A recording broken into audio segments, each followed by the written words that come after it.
just talk about that a little bit.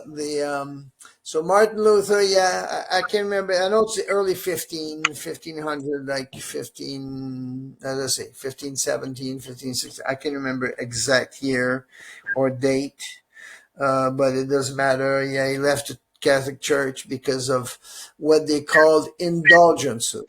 Well, Do you know what that was? it sound indulge. I know what that word indulgence means, but I But be wrong on indulgence. the meaning in the Catholic Church No, I don't know in the Catholic Church. is that you can take souls out of purgatory Ah, by doing good deeds for them, by paying the Catholic Church for masses for them. oh, Lord have mercy on those. Yeah, and I think I shared that before when I presented this with more with Tom, and then I talked how that when my mom died, of course, it must have been the Catholic priests that must have influenced, but apparently my father bought 1,000 masses. Ah, You paid for how much money you pay for mass? Maybe if it's $5 a mass, that would mean $5,000. wow. So he would give that to the Catholic Church for his wife, my mom, to go from purgatory to heaven because she was a good woman, so she didn't need much. So people really pay. Yeah, definitely. That's part of the Catholic Church system. That's why they Okay. pay so much money. Then one of the reasons. Yeah, and yeah, exactly. And then people start to wake up and to realize this is just robbery and so Martin Luther, that was the thing that probably ate at him the most, and that burned him the most. And then but he had 95 points that he would just reproach the Catholic Church, and then he left. And but there was others that joined with him, but he kept a lot of false doctrines too, like the Trinity and the system, doing church the same way, and so there's a lot of things that he did not necessarily go apart from, but he's the one who really started the foundation of the idea that the Pope was the Antichrist, and the way it worked, the way Luther was a historicist. And what that means, like, there's dispensationalists, there's preterists, and there's historicists. Historicists, there's not a lot of them now. Yet there's Futurism, I guess, I don't know. But historicists was a little particular. They believe that prophecies was like end time prophecies or Book of Revelation was always in fulfillment, was always current. So it was not a person that was the Antichrist, it was the person that was in a certain office. So the Antichrist was the man of sin, was the papacy. Okay, I see. So from Pope to Pope, the Pope was always the Antichrist. Mm-hmm. Okay, and the great city was Rome, and the mother of harlot was the Catholic Church, and they made distinction there. And one of their favorite verse that they took to get people to leave the Catholic Church, and it was misinterpreted, but people believed it, so they just left the church. Mega movement of people leaving the Catholic Church. It was Revelation 18 and verse 4. I don't know if you want to share that, Sister Charity. If you want to, then we can just read that. And you will all say that you realize, yeah, I know this verse. I've heard it before. Probably come out.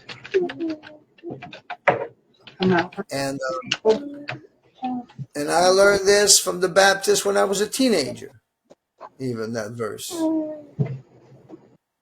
because they all followed Martin Luther, and they were all into dispensationalism then. 18 in verse 4. Go ahead. Do you want to read it?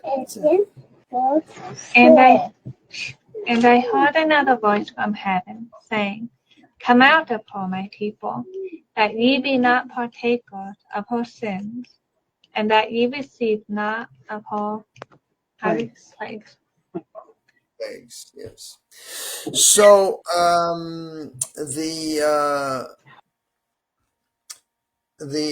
you've heard that, you know this verse, right? There's a lot of people use that, and well, come out of her. Who is her?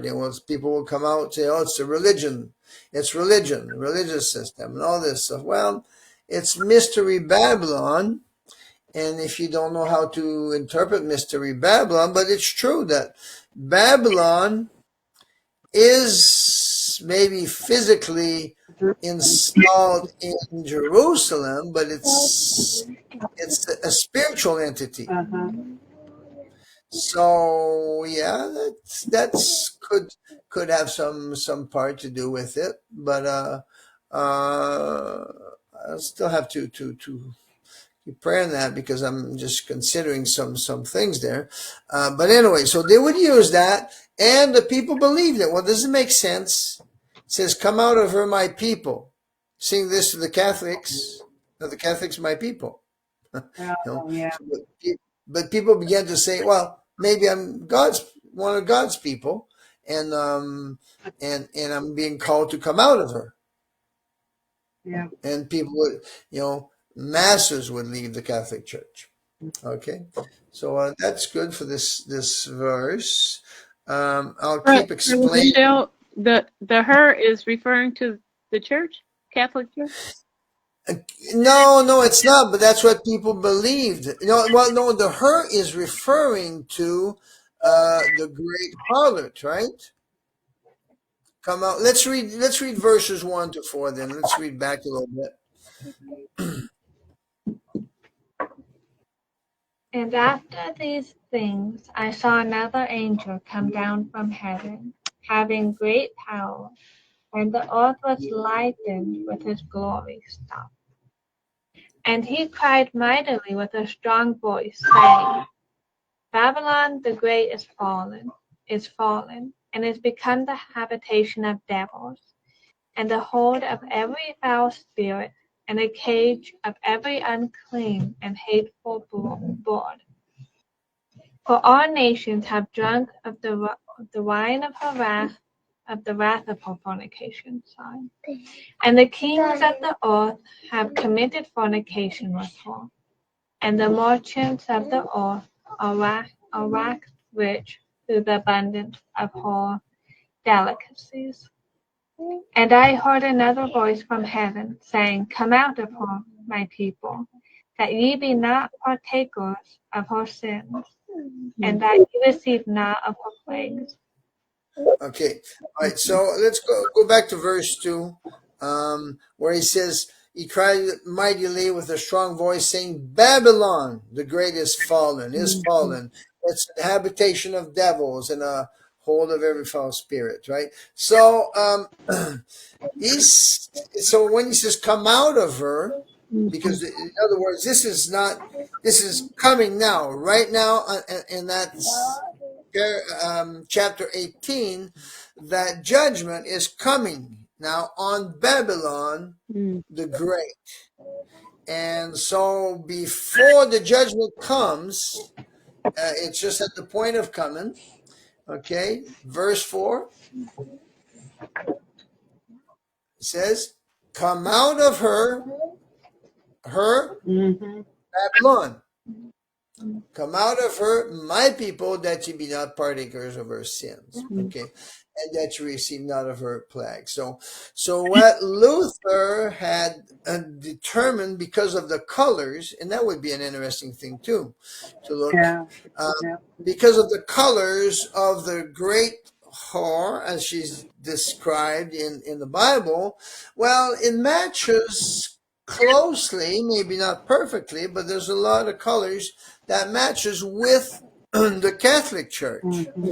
And so that was probably intentional to bring all these colors into the Catholic Church, so that people would think and would eventually identify easily Oh, that's the Catholic Church is talking about here. Can I ask a question? Go ahead.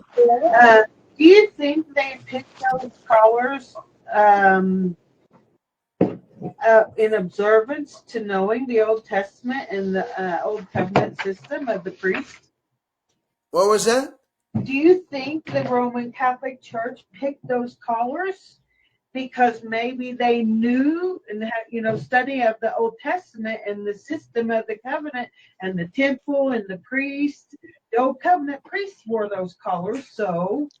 Of course.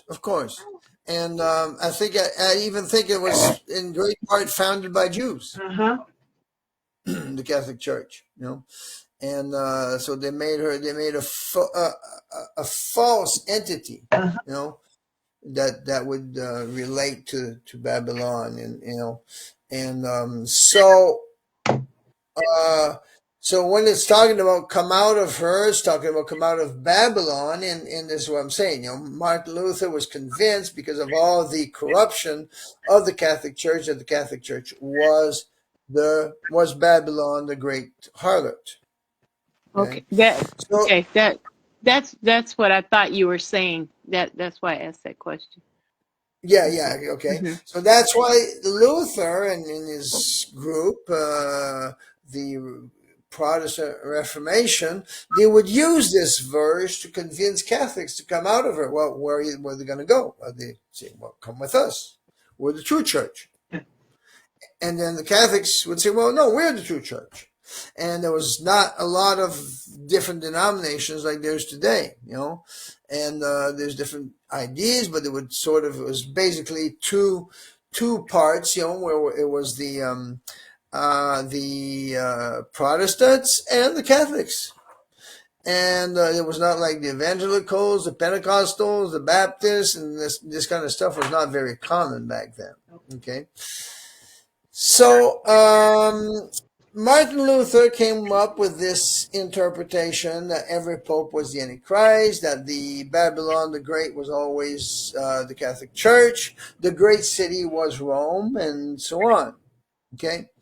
Now, in about 1530, when Ignatius of Loyola, he founded a movement called the Society of Jesus,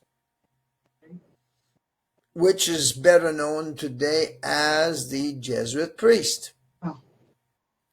Okay? And you've heard of that before too, right? But they're still Catholic, ain't they? They're a branch of that, but there was a lot of tension between them and the Catholic. But it's very there's a lot of things there with them that were really tied in with Kabbalah and all these mystic practices. I thought I had learned or read somewhere that they were the ones like the army of the Catholic Church, the killers. Yeah. Well, they were the ones that were assigned exactly. And then because of the Protestant Reformation, then there was a lot of persecution against the Protestants and the people they were even killing them, right? There was murders and other ones. Some of the Protestant were not necessarily much better either, Yeah. And the then what happened? I forget exactly when, but maybe I don't think it was. I forget what council. The Council of Trent. Have you ever heard of that one? Briefly, I've heard it. Most people know about the Council of Nicaea, Right. the Council of Constantinople, Mm-hmm. but the Council of Trent really was about messing up eschatology, but actually it straightened it up better in a way, because the Catholics, there was people like there was a lot of them. The Jesuit priests were they were Spanish, of course. Some, of course, Catholic was from Rome, so it was Italian, but there was a lot of Spanish speaking from Chile, from Spain, from South America, and there was one called. They were given the assignment for the Catholic to start a Catholic Reformation. Okay. Because the more they persecuted the Protestant, the more the Catholics left them. Mm-hmm. And the more they would realize the evil. And then they start to say, okay, we're going to start fixing some of our problems. We're going to teach different, and we're going to go, and we're going to do a Reformation. And then this Jesuit priest, Robert Bellarmine, he's the one who was assigned with other Jewish priests to dig the scripture, because he was just as knowledgeable in eschatology as Martin Luther was, and he received the assignment to come up with a different eschatology. Huh. And he was not the only one. Even the preterist doctrine comes from the Catholics. Mm. Okay, so they just said, we're going to mix the cards all together and just get people to realize, yeah, Luther's way off track, and but Bellarmine came up with this futurist view that that the Antichrist was not the papacy, a man that changes with every generation, but that it was a single man at the end of the age. And he had a lot more truth than anybody else.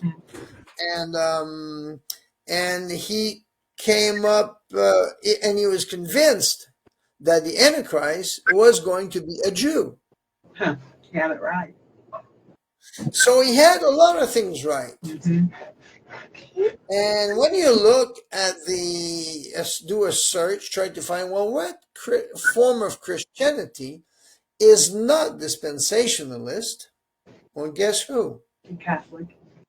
Correct. Of course, because who would want to say that, why would they want to be a dispensationalist and being accused of Right. of the great whore and all this stuff? So what happened when dispensationalists came together, began to form? Of course, we know that's Satan's masterpiece. They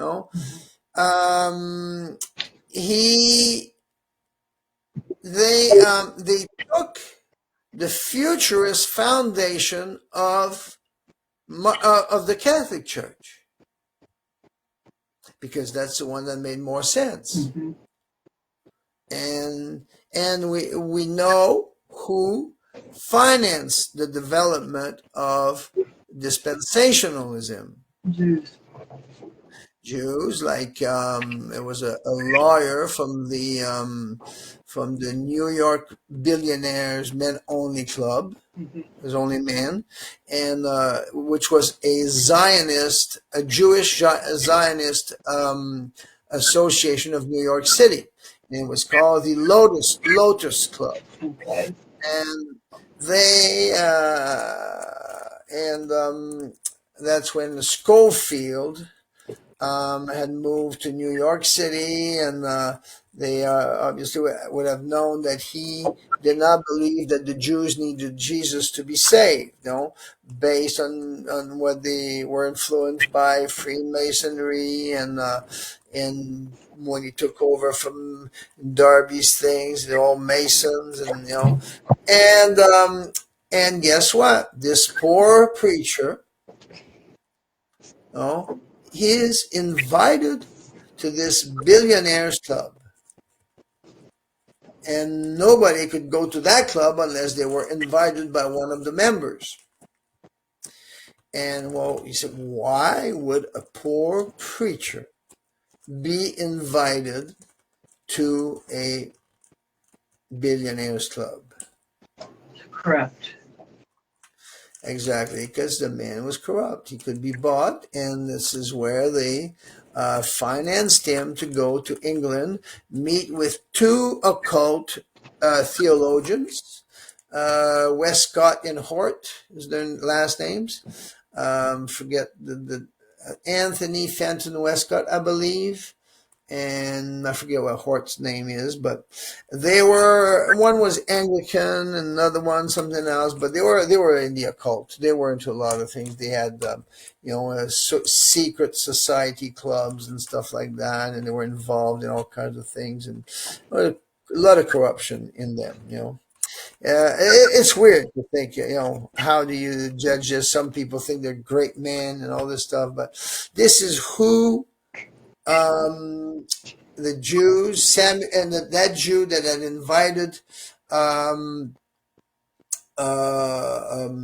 Schofield to that Lotus Club. His name is Samuel Untermeyer, and he was a lawyer, a rich lawyer.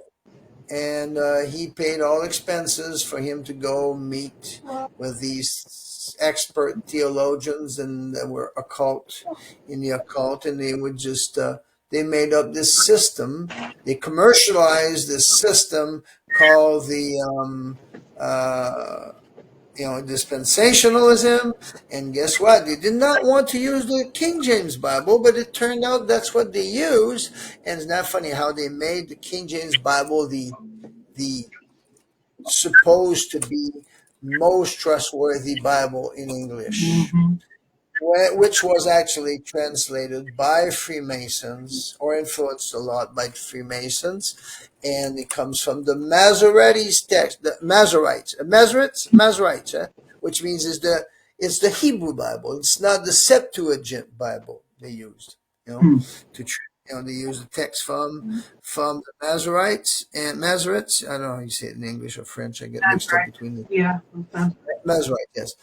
And so they ended up doing this dispensationalism in Schofield's study Bible in the King James, with the all the notes of the Zionist.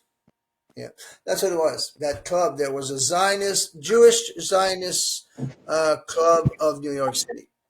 That's who that lawyer was part of, And so that's how it started. Well, and then, so what did they do?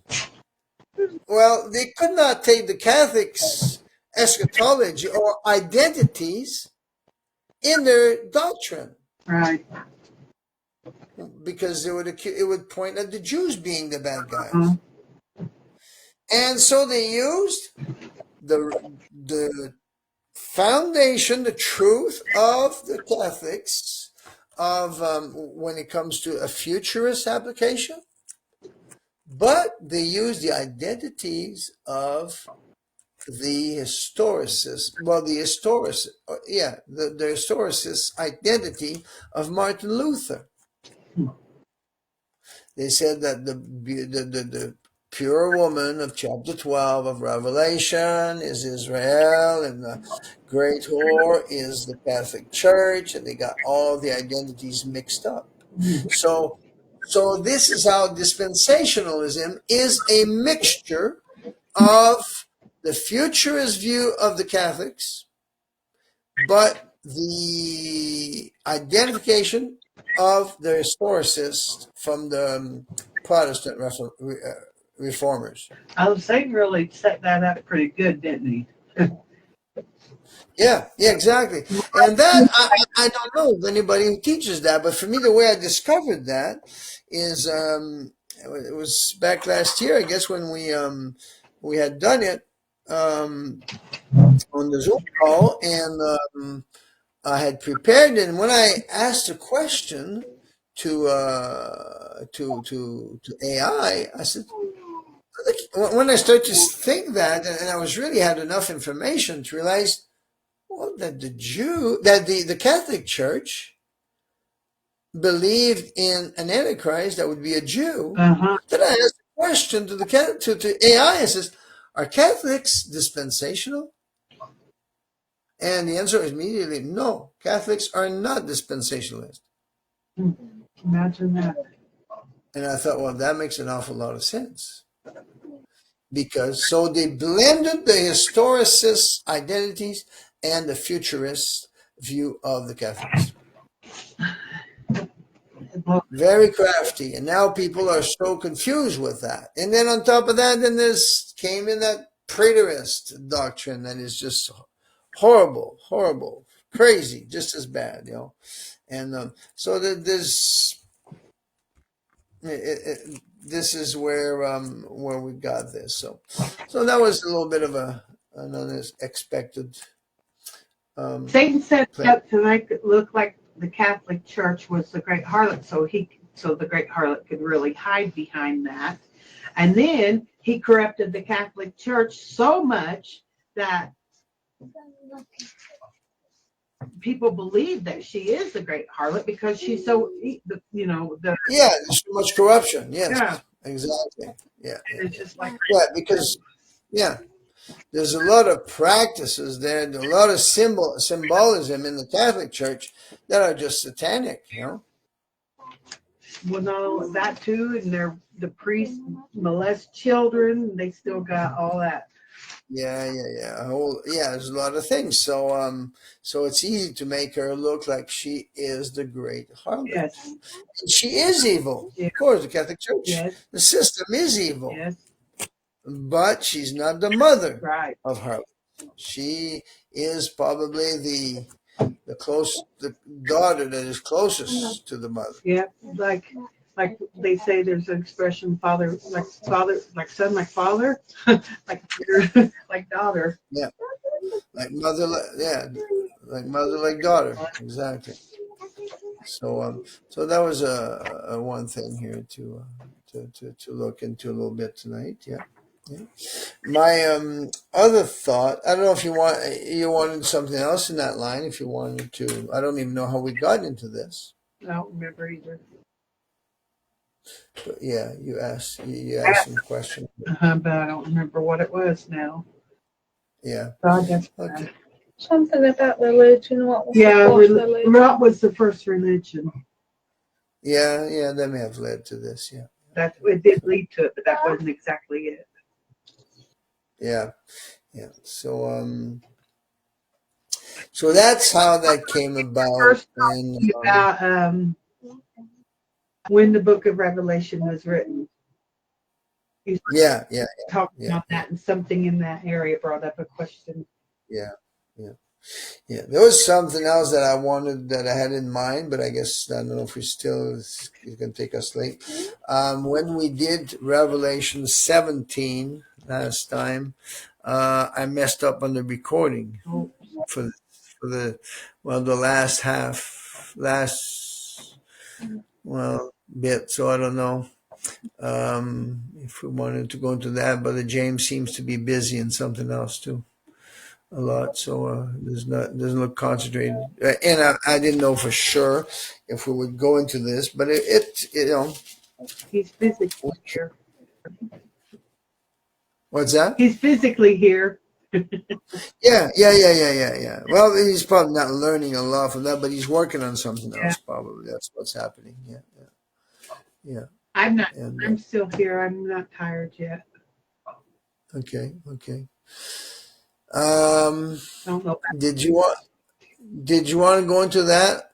Into some of redoing a little bit of chapter 17, Brother James? Part of it, because last time I did it, I know what happened. I hit the wrong button in my recording, and Right. My voice wasn't there. Right.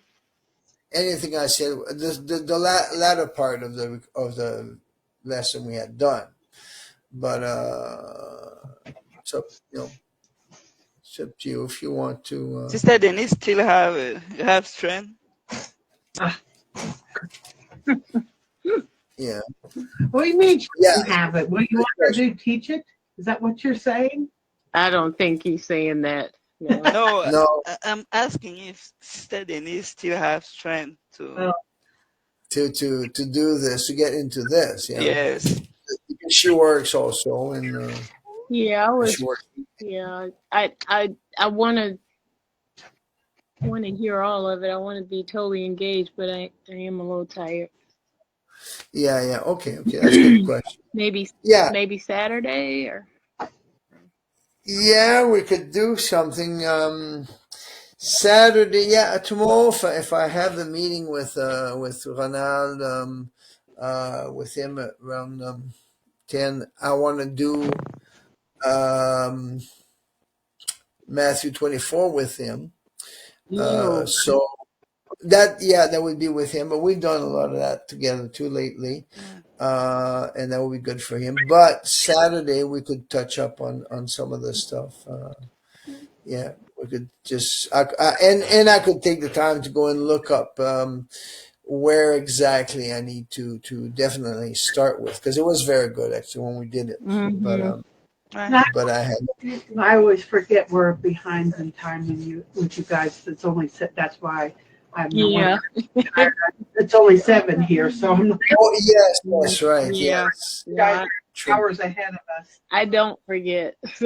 It's not possible. That's true. In what was it, end of October, something like that? We're gonna be only an hour apart, right? Okay. Because it changes. Yeah. Our clock is moving back. That's right. 1 hour. So it'll be a little closer in time. Yeah. So that was a little bit of a refreshing on how dispensationalism came about, but there's so much. Haven't done a lot on dispensationalism lately. When you were teaching on it, I was thinking that was a lot of time that passed too between the death of Jesus and the beginning of the church until all this dispensationalism that you were talking about. Ain't that a lot of time that passed between that? Oh yeah, between the beginning of the church and dispensationalism, of course, because dispensationalism started around. It began to there was probably always something, because it's a spirit that's behind this, right? But it didn't really form into dispensationalism and until about the 19th century, and it was not really solid as it is now or as it became.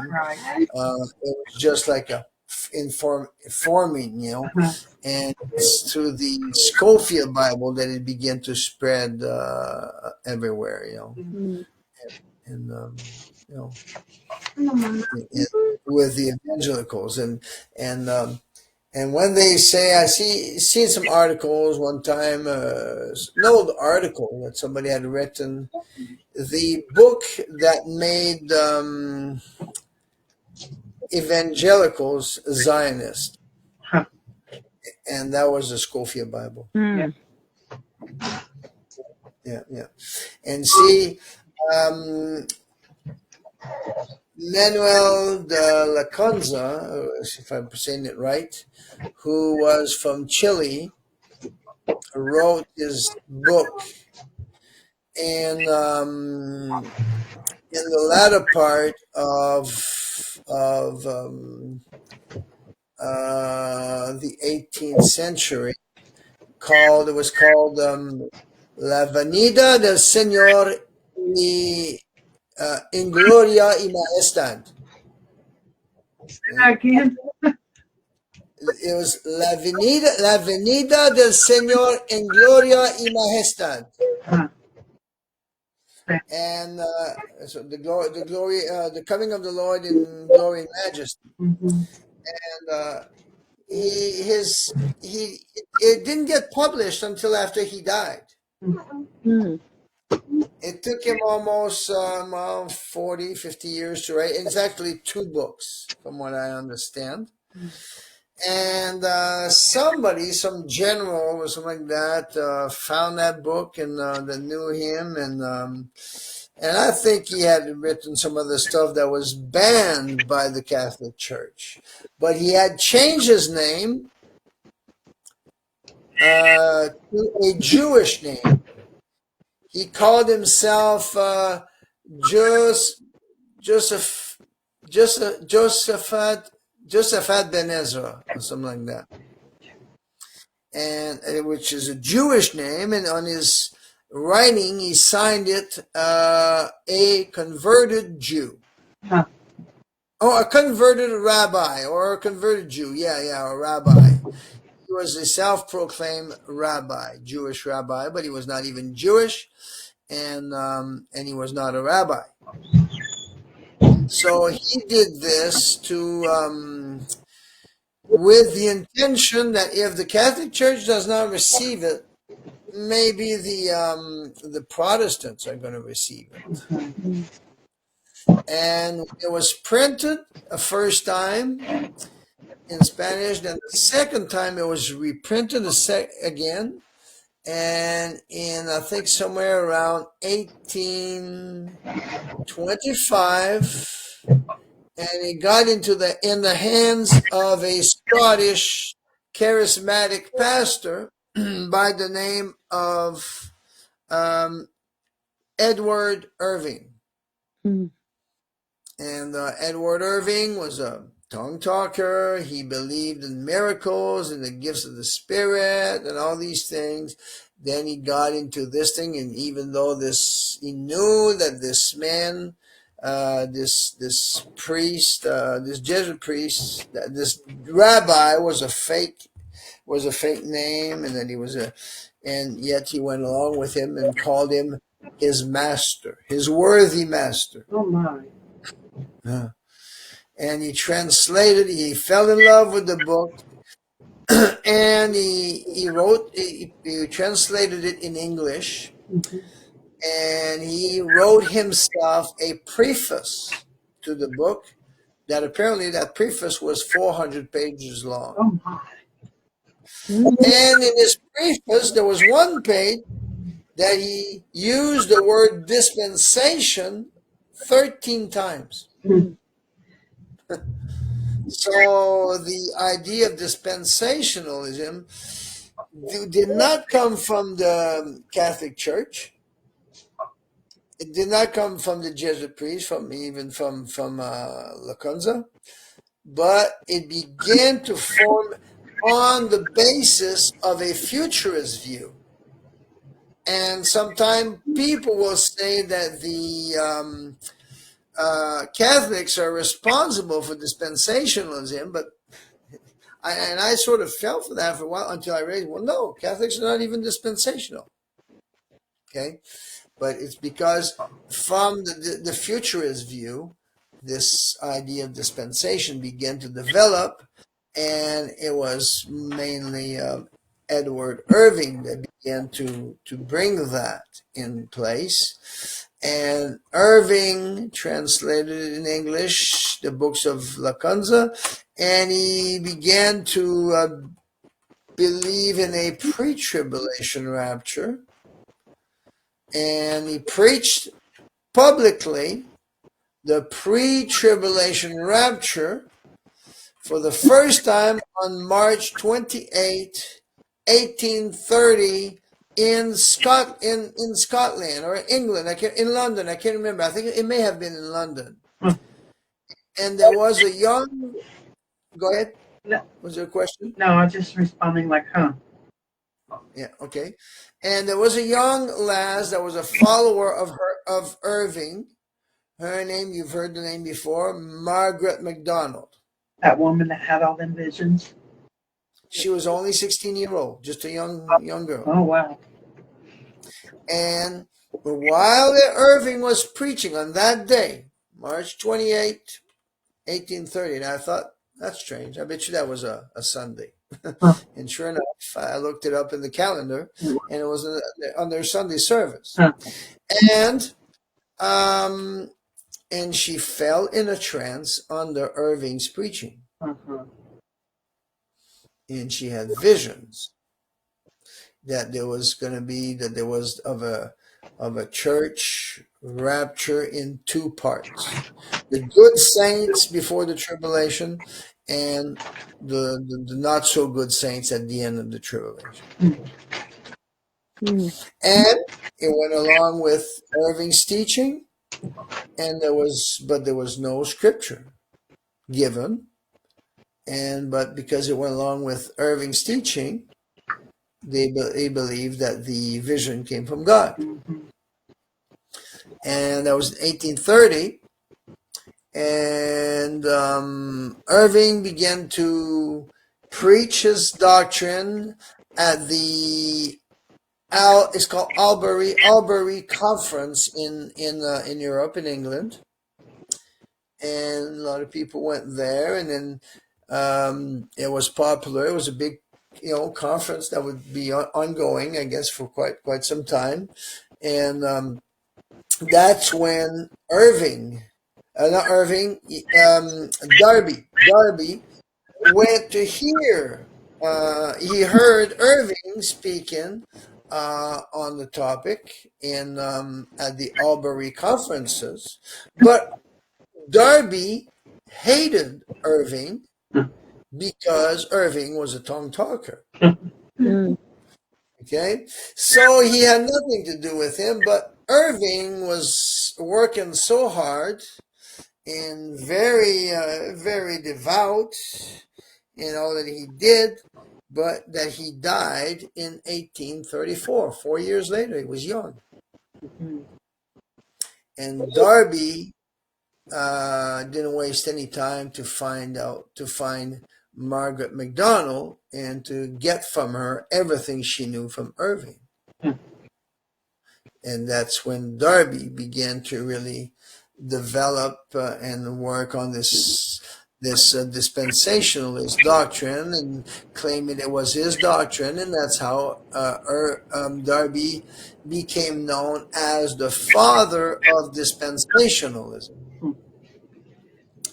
And of course, being in the Freemasonry, or at least he was definitely connected to a lot of Freemasons, and because he had their language a lot, and so, but then when he got older, probably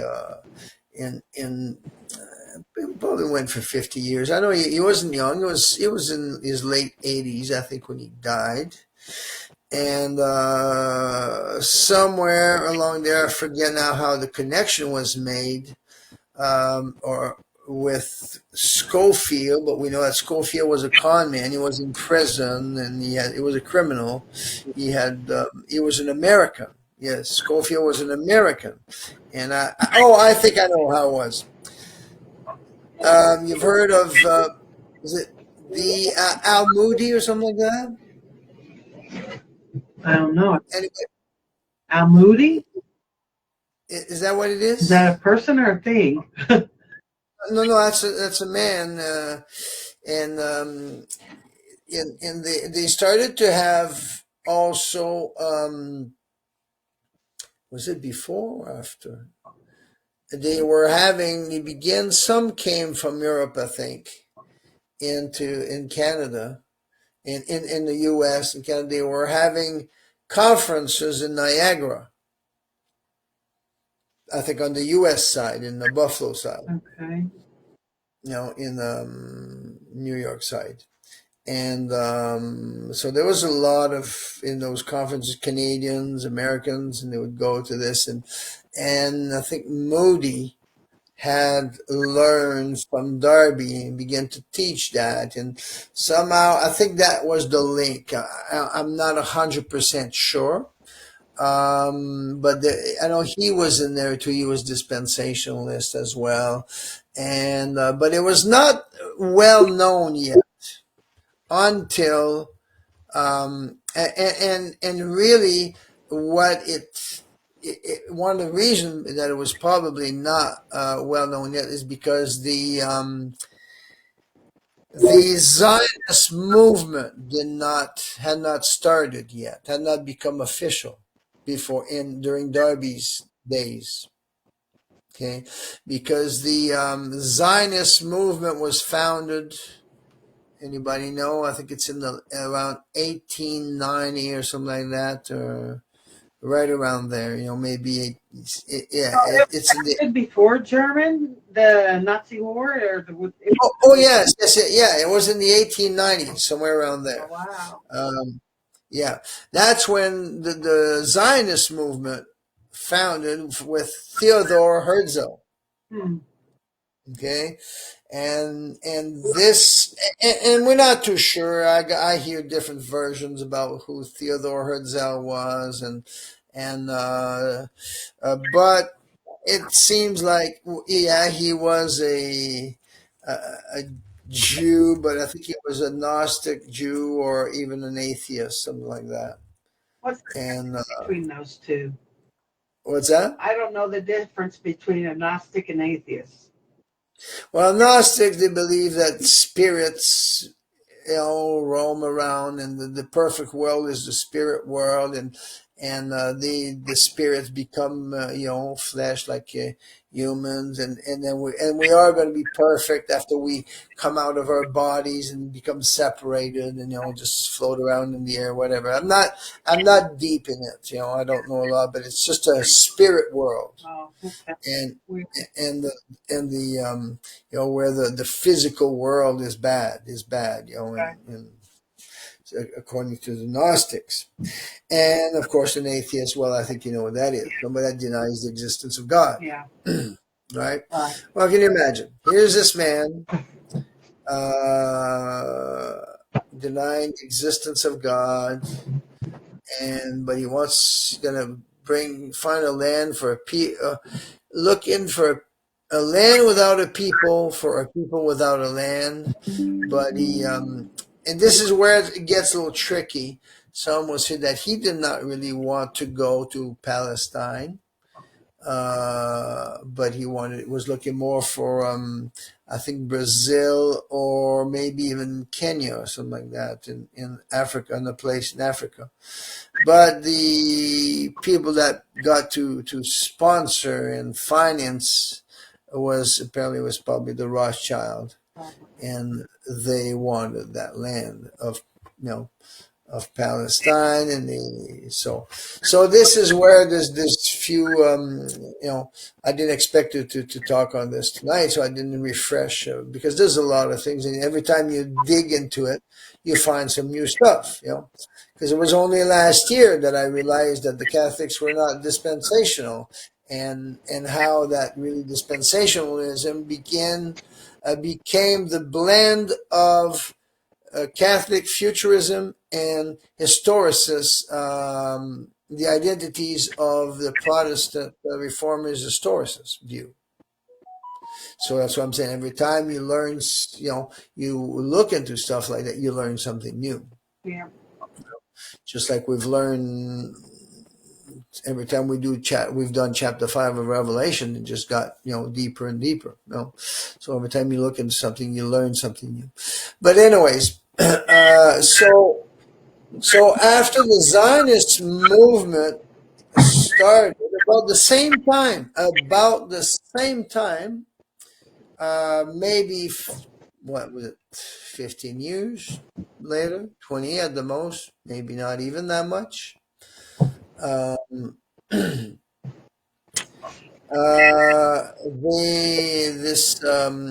This lawyer, Samuel Untermeyer, definitely promoter of the Zionist movement, supporter, a rich lawyer in New York City, multi-millionaire, and he's the one who got, who heard of Schofield and paid him to develop this dispensational Zionist movement theology to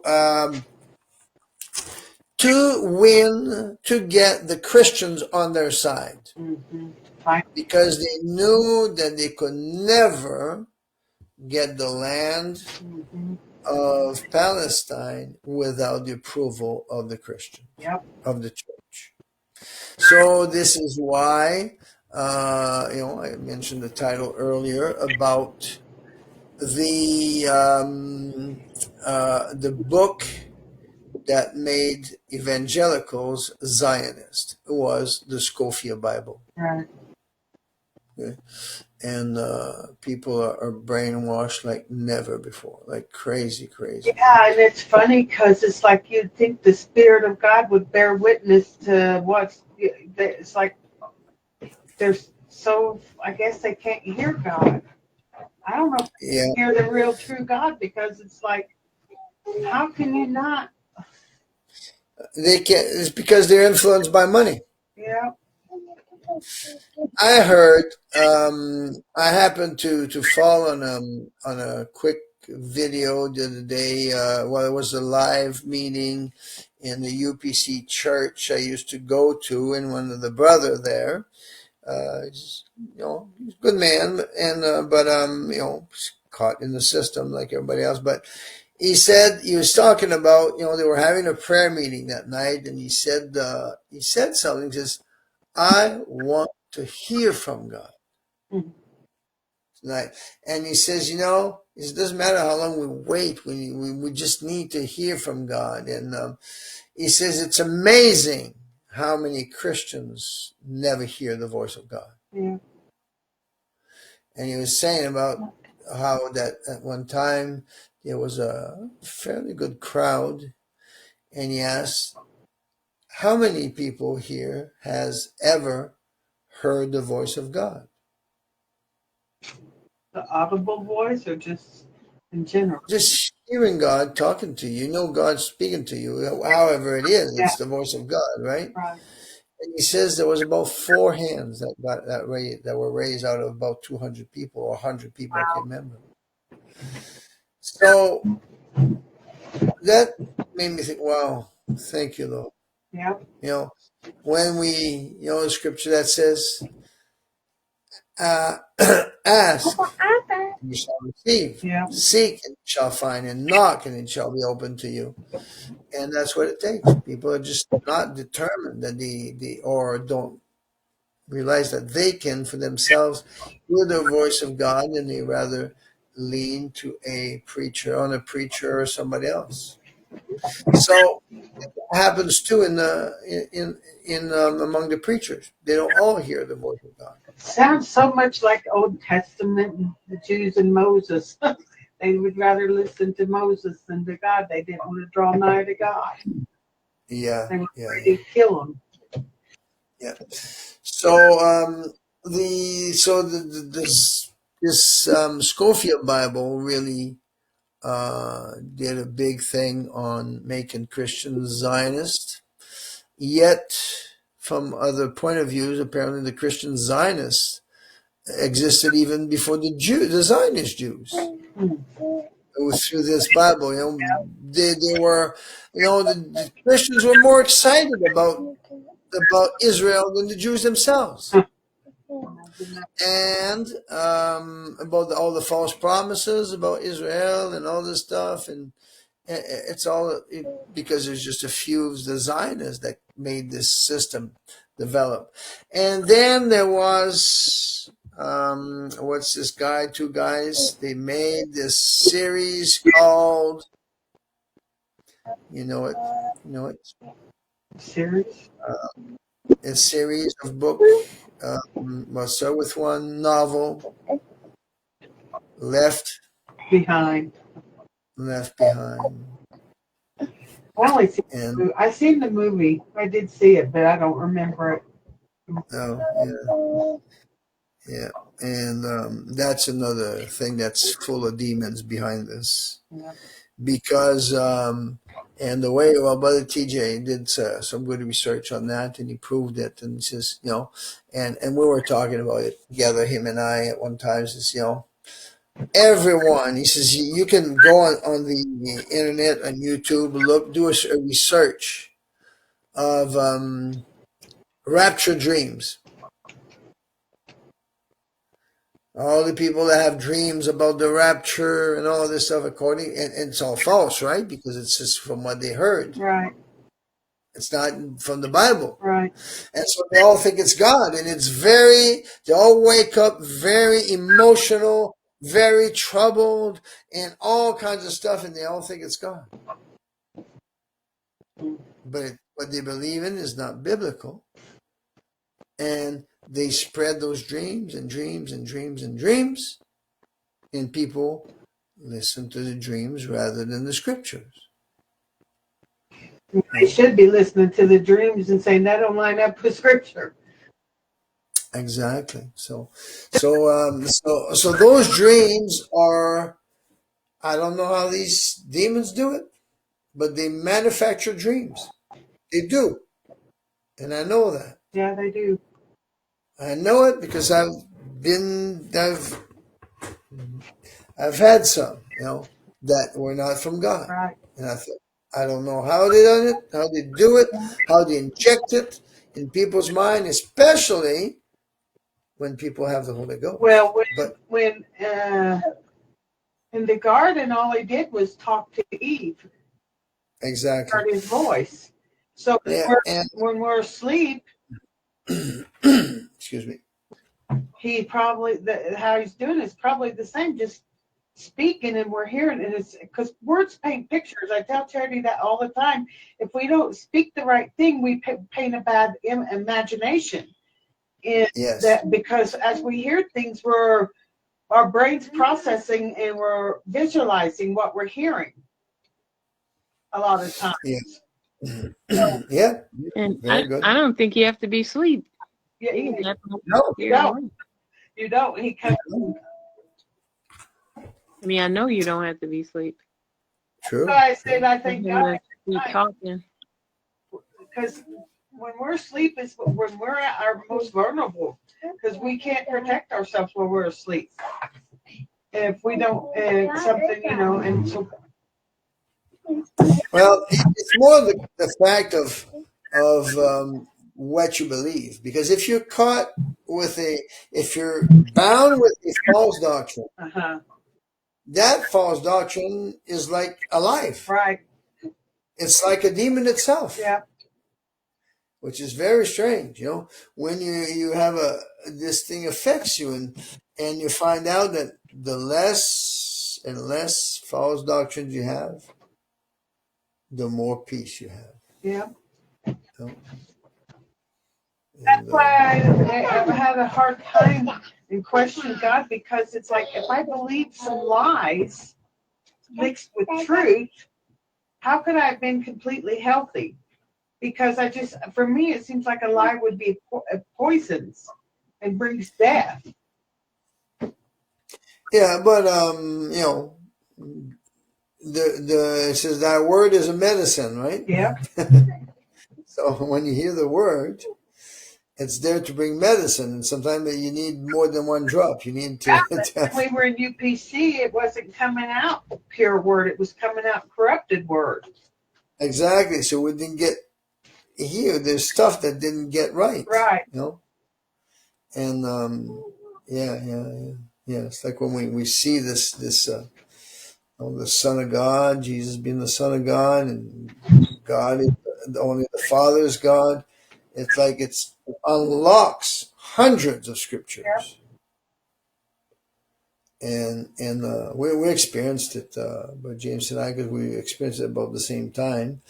And afterwards, things that didn't even seem to be related started to change. Doctrines that didn't even seem to be related to this, that were false, we begin to say, something's wrong here. Mm-hmm. But it didn't even seem to be related to the one God and one Lord doctrine. Mm-hmm. So that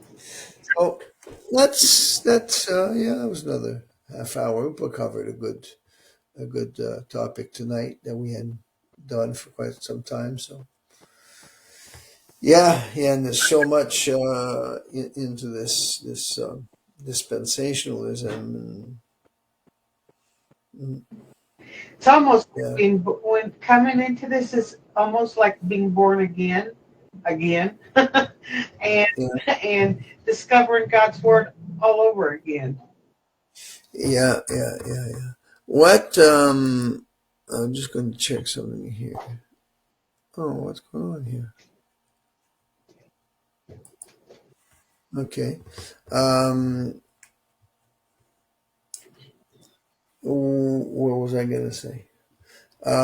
Yeah, what I was just thinking about that. I don't know who was talking with, but I was thinking, how many things did I actually miss Mm-hmm.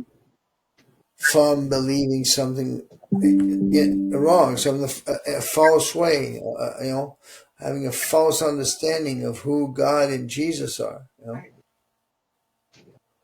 And I'm just wondering, how many things did I miss? Yeah, I think it was with Sister Teresa. I was talking about that today a little bit, and That's why I decided to go back and start reading. I was like in the blazer, and I was like, well, I don't know where to read today, Lord. And I was like, go back at Genesis. I was like, I've read that before. And so that was bad of me that said that too. I corrected it. But it come to me not like you've read it before, yeah, but not as with your understanding that you have now. No. And so, like, that's when I just got to verse 2, Genesis 1, and I saw that, and I was like, the Spirit of God. Why? God has a Spirit? Well, that's also because like in the Old Testament, our oneness doctrine may not be influencing our reading near as much. Okay. But definitely the New Testament, it's because that's when Jesus comes in. Okay. And this is where, who is this Jesus? No, he's the Son of God. But definitely the whole New Testament. I mean, there's so many. Yeah, I started reading, starting with Matthew. I'm going to read through the Gospels again. Well, Matthew. I've done that recently too. But for what I was trying to say was I always thought Jesus was the God of Old Testament. I never realized it was God, the Father.